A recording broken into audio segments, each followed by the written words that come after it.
एक बार हमारे ठाकुर जी महादेव बनकर के गए बरसाने। एक बार की बात है, ठाकुर जी ने देखी कि महाराज श्राद्ध पक्ष आ गए, 10 दिन बीत गए, किशोरी जी दिखी नहीं। सब ग्वाल बालन तो कहने लगे, हे ग्वाल बालों, किशोरी जी कैसे मिलेंगी? वो लाला अब तो एक काम कर, बोले कहा छद्म वेश धारण करके जा, कोई और वेश धारण कर ले।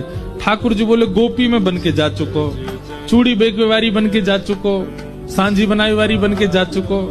अब तो बरसाने वाले इनको इतना शक है कि नंदगाम तो कोई भी छोरी आवे तो वो ये टटोल के देखें कहीं श्याम सुंदर तो नहीं। मधुमंगल बोलो लाला एक काम ऐसा क्या? बोले कहा हमारे नंदगाम में एक बाबा बैठो है, कहा नाम को? नंदीश्वर महादेव। बोले नंदीश्वर बैठो है, यदि लाला तू जोगी बन के जाएगो कोई नहीं पहचाने। तो सबरे ग्वाल बाल ठाकुर जी को महादेव के रूप में तैयार कर रहे हैं।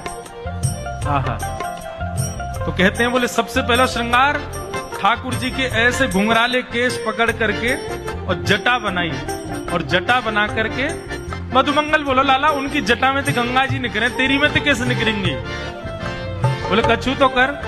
तो मधुमंगल मोतियों की लड़ लेकर के आया और ऐसी लड़ ठाकुर जी के जटा से यहाँ लगा करके नीचे की ओर छोड़ दी। आहा कितने सुंदर लग रहे हैं। लाला महादेव तो चंद्रमा और धारण करें, वो कैसे धारण होएगो? तब तुरंत चंदन घिस करके महाराज चंदन को सबरो जल निकाल के सूखो चंदन, और वही चंदन को एक चंद्रमा बना करके ठाकुर जी की जटा पे चिपका दियो। लाला को श्रृंगार हेरो है सुंदर। ऐसे ही श्री हमारे वृंदावन के ठाकुर जी ने अपनी धोती की ही बना करके वैसे ही अवधूत बिल्कुल श्रृंगार किया अपनो। ठाकुर जी बोले अरे गले में सर्प कहां से आएगो? मधुमंगल श्रीराम बोले बता लाला, वन में तो पकड़ के लाए अभी।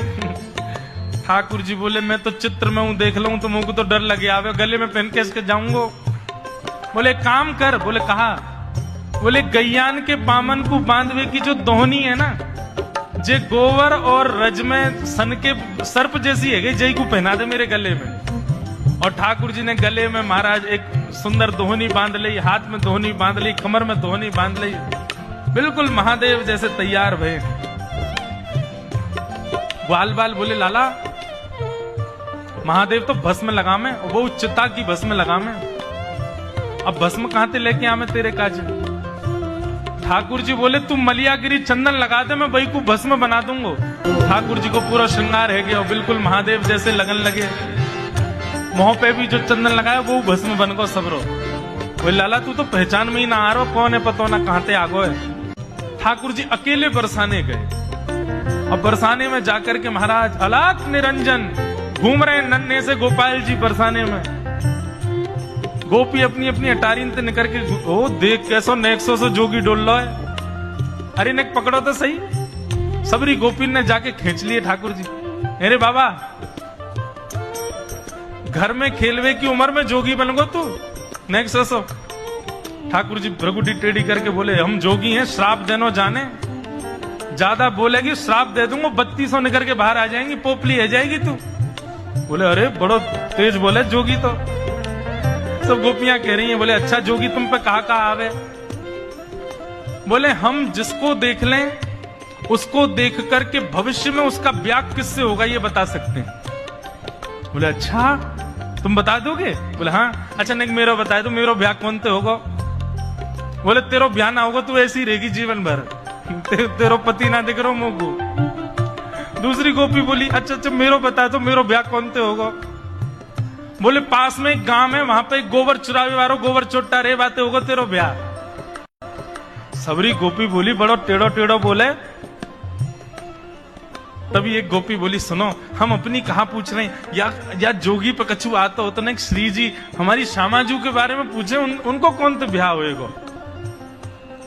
सभी सखी बोली अच्छा तुम हमारी स्वामिनी जी से मिलोगे, उनको नेक बता दोगे कि उनको ब्याह कौन से होएगा? ठाकुर जी बोले ले चलो अभी बता मैं। आहा ऊंचे भवन पर लेकर के गए हैं ठाकुर जी को। किशोरी जी से जाके प्रार्थना करी, एक बड़ो सिद्ध जोगी आयो है तो नेक्सो सो ही छोटो सो है, गोल मटोल वाके हाथ है, गोल मटोल गाल है, लेकिन ऐसो बोले। श्री जी बोली अच्छा कहा बतावे? बोले ये बता दे कि हमारो भविष्य में कालांतर में पति कौन होएगो? श्री जी बोली अच्छा सही बतावे। बोले अब बतावे तो कब, मेरो तो यो बता दियो मेरो ब्याह ना होएगा, या कोई यो बता दियो को गोबर चोटा से ब्याह होगा आदि आदि। लेकिन श्यामाजू जो भी बतावे एक बार चलो। श्री जी के मन में तो भाव आ गया, कहीं गोपाल जी को नाम बोल दे एक बार। श्री जी तुरंत निकल के बाहर आई हैं। हाँ हाँ,